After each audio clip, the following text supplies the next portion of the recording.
Alright, so on this problem, they want us to graph it. And you're not going to have to graph by hand, so I'm just going to show you that you could just type this into Desmos. Let's see. Square root of x plus 1 minus 2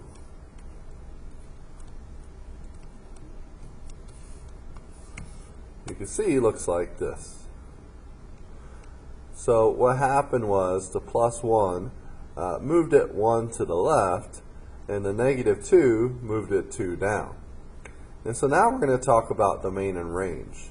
And so if you look at x equals negative 1, that is the lowest it'll ever be. And it goes forever. So for domain, I would say for negative 1, and including negative 1, to infinity. So for domain, I would say negative 1 to infinity. And remember, infinity always has a parenthesis, and this should be a bracket since we are including negative 1. Rough sketch, we could draw a rough sketch. This got shifted left over 1, down 2, and then it looks something like that. Okay, I know it doesn't look exactly the same, but as long as it's a rough sketch, I'm happy. Now what about the range? The lowest this could be, and I need to fix the problem, the lowest this could be is negative 2. And it goes from negative 2 to infinity. So that is the lowest it could be. So for range, I would say from negative 2, and including negative 2, to infinity. So that is the domain and the range for number 10. Number 11, let's see, where is this graph? This moves it 2 to the right, and then negative 3 moves it 3 down. So it's going to start here, and then remember the negative is going to make it look like this. Okay, so again, you could type this into Desmos, negative square root of x minus 2 minus 3. I know they don't look exactly the same, but they're pretty similar. What is the domain? If I click here, domain would be 2 to infinity. So I would say 2, and including 2, to infinity. And the range would be from negative 3 down. So I would say negative 3 to infinity. Okay, so 10 and 11, they're not too. On number 12, probably the easiest way to think about this is to think about this g of x as a y. And then what happens is you have y equals with the x. To find the inverse, you take the x and you put a y there instead, and you take the y and you put an x. And so what you're going to do is you're going to try to solve for y. So let's see what do we have so far. So looking at this, I'd have x equals the square root of y plus 5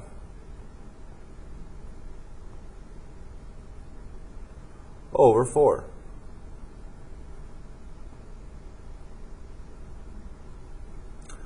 Let me think. There's a couple ways you could go about doing this problem. You could just go ahead and square both sides if you would like. That's not a bad idea. So I'm going to go ahead and square both sides.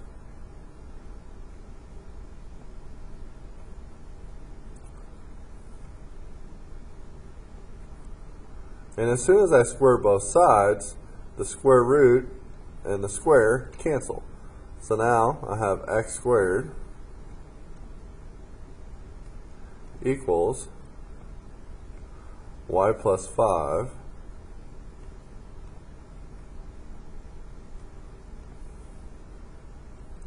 over 4. Anytime I have something that looks like this, I like to put it over 1, cross multiply, so that'd be 4x squared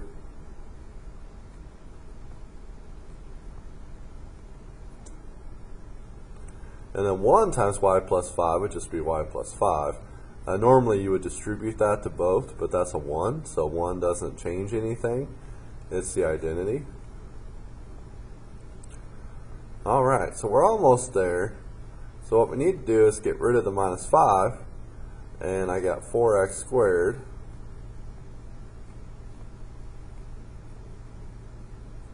minus 5 equals y. Now y, it's kind of okay to leave it like that, but this is really g of x, so when you're talking about the inverse, you really should change that to g inverse of x. So the best way to write this would be g inverse of x is 4x squared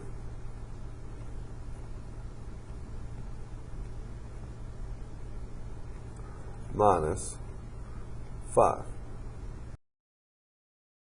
Now we are also supposed to plot both the function and the inverse. So let's see, the function was g of x equals square root of x plus 5 divided by 4, and then the inverse is 4x squared minus 5. So I typed it in, and you can see the green is the inverse of the red, and all I did was type both of these in, and I guess I don't need g of x. There we go. So these are inverses of each other. The problem is the quadratic has both parts. Now looking here, when we were doing domain before, we had domain, remember domain was -5 to infinity, and then the range would be 0 to infinity. So the range 0 to infinity becomes the domain of the green one. So this one should also be 0 to infinity. So I need to cut this off and say only the values that are bigger than 0 and equal. Okay, so now this is more accurate as to the inverse. Now when I look at the graph y equals x, this should look like it's flipped over. So see how this red one is flipped over to make the green one?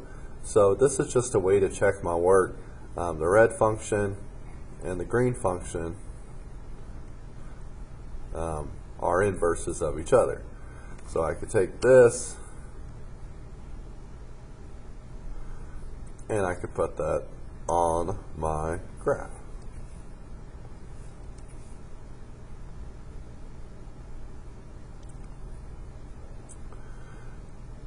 And I am perfectly okay with using technology to graph. Next one, graph the inverse on the same graph. Oh, and find the inverse. So remember, first thing we need to do, if this is in function notation, we need to change it to y. It's already a y. Second, I changed the y to an x. And then I would change the x to a y.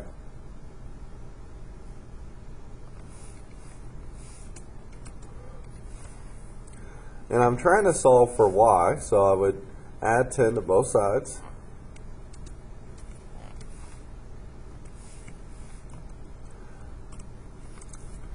Let's see. I'm trying to get y to the cube by itself, so I would divide by 4. I'm going to need fractions, so I'm going to go ahead and go here and go, okay, that'd be x plus 10 divided by 4 equals y cubed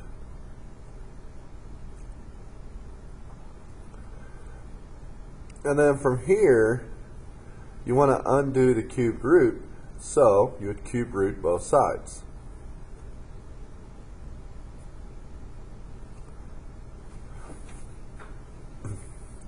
So this would be the cube root of x plus 10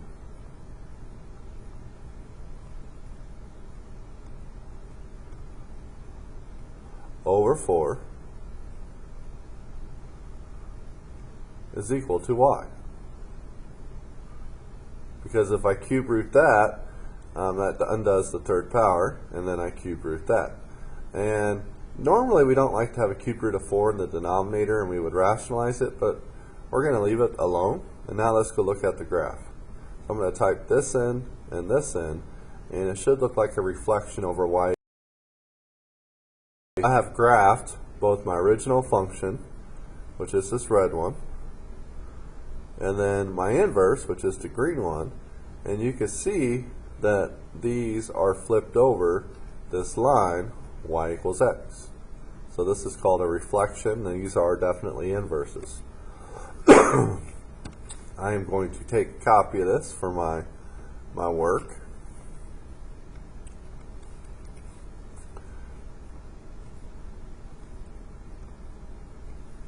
And I have my inverse.